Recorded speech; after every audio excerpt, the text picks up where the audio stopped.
How are you? Tired? Great. Even better with a dub.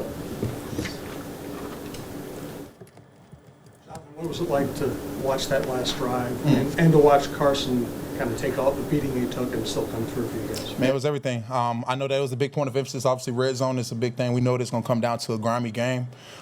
Kale kind of made a big emphasis on that during the week, obviously. So to see everything just transpire throughout the game and how he just kind of stood in there and obviously took the blows and this and that. But that just shows his character, and that shows what he's been obviously holding on to. Been in this league for a minute and obviously been in these type of situations. So hats off to him, man. We knew that something was going to happen.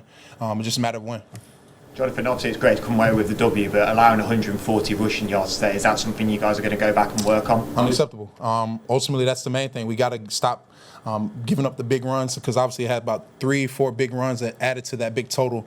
But I think ultimately, in the midst of all of that, we have to still kind of stay in the moment and not let that be it, because obviously we had a big stop that kind of shut it down and obviously get the ball back to our offense. But it's a matter of just getting off blocks, communication, focusing on the technique, understanding how guys are going to run things on us. Obviously, there's the same runs every week that kind of goes, it's kind of like our kryptonite in this defense, but I don't like kryptonite. We're going to figure it out somehow and just make plays and do a little bit more to get a guy on the ground.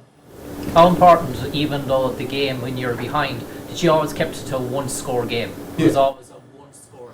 You're never 2 scores behind. Sure. You're always 1 score behind. That gave you belief throughout the game that it was only a 1-possession play, even when you were behind. Yeah, sure. I think ultimately, I always kind of use the saying, like, it can always be worse. It can always get worse. So let's put the fire out now. We know they're going to have. Judkins is a good running back, good young running back who obviously knows how to read defenses and obviously has a good jump cut. He's a young back who obviously hits and gets north and south. But ultimately, man, we're going to face even better competition. Not obviously no disrespect to him, but we got to figure it out. And I think ultimately we're going to be in these one-possession games, and obviously we got to make sure that it doesn't get a field goal or it doesn't turn into a 2-possession. Because when you look at our offense and the weapons that we have, all we got to do is continuously get them opportunities, and something's going to happen. Can I ask you what you made of Judkins? What did you think of him? Oh, yeah, he was good, man. We already talked about him all week. We knew that he was a good running back, good jump cut, hits it, like I said, north and south, stocky running back who's not going to go down just on the first contact.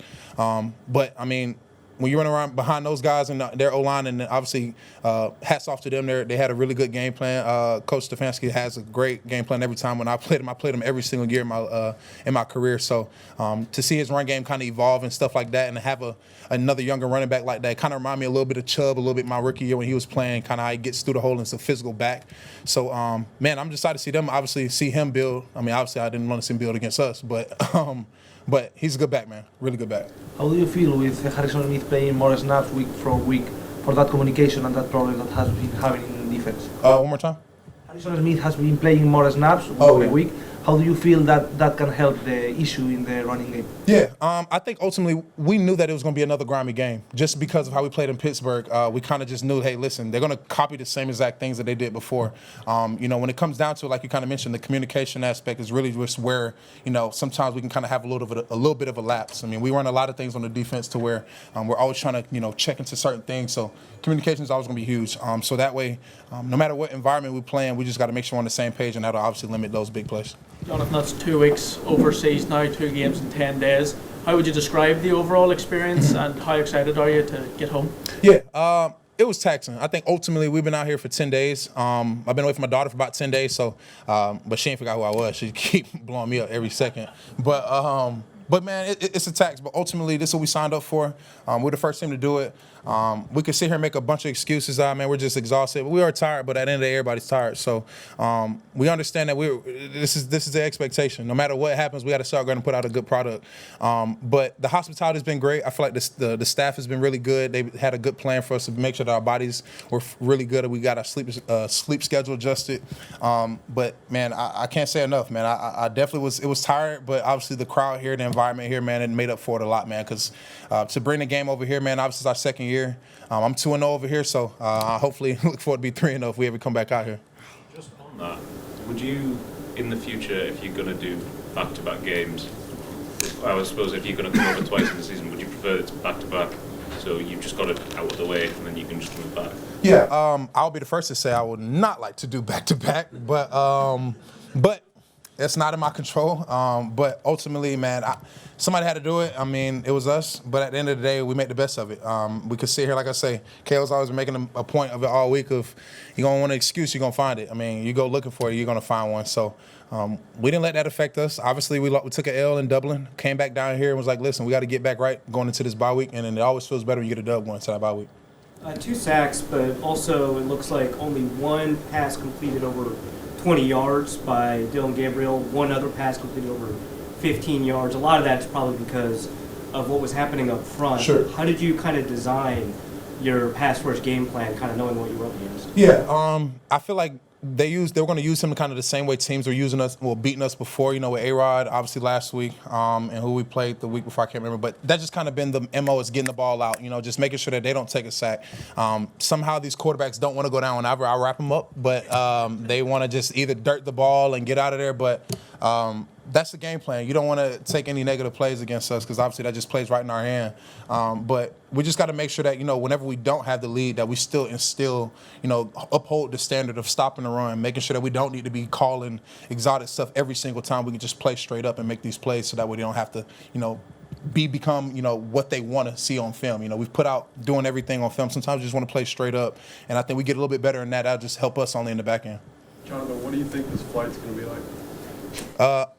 I'm gonna be counting sheep, so listen. I hope to sleep, and by the time I wake up, we're there. But it's gonna be good, man. It could be a lot worse, obviously, if we took that L. But we're going to definitely enjoy this one. Obviously, build some camaraderie on the team, on the plane there. Obviously, we're always talking trash, and it's always a great time. But everybody's definitely looking forward to getting back home.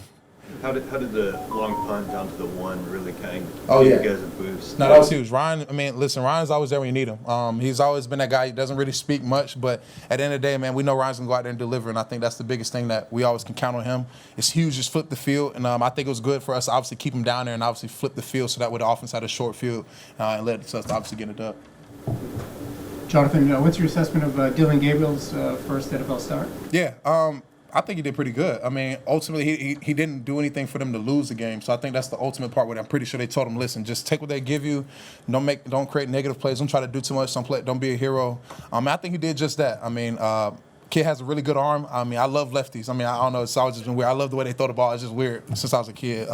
Big Michael Vick fan. But yeah, man, he's going to be good. I think ultimately they have a good game plan for him every single week. Obviously, if they're going to continue to keep him there. But yeah, he's going to be good.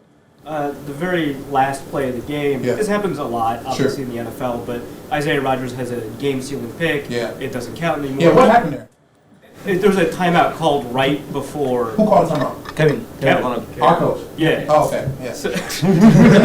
Good thing you didn't know that. I literally didn't. I didn't know what's going on. I thought it was, yeah. I'm not when you have to reset in a situation like that, like how do you, and you've done it before, but like how do you stay motivated to do that kind of thing? Listen, I honestly, for real, I mean, selfishly, you obviously want to end the game, get a sack, this and that, but I was just fine that they didn't score. I don't care what else happens. I could not get a sack for the rest of my career as long as we don't lose on the last play, because that's never happened to me. So, knock on wood, we're hoping that's not happening anytime soon, for sure. Jonathan, before you leave the podium, obviously we're going to get a lot of bling just about to come to the podium, and we can see a little bit of sparkles under there. Do you want to show off yours before? Nah, because listen, when he come out, because when he come out here, I'm just gonna look like a little kid out here. So I'm gonna stay in my lane when it comes to that. I'll stick with the watches and stuff like that, and the little subtle stuff, as my wife would say. So I'm gonna leave that to the guy who y'all want to see. Appreciate y'all, man. Thank y'all.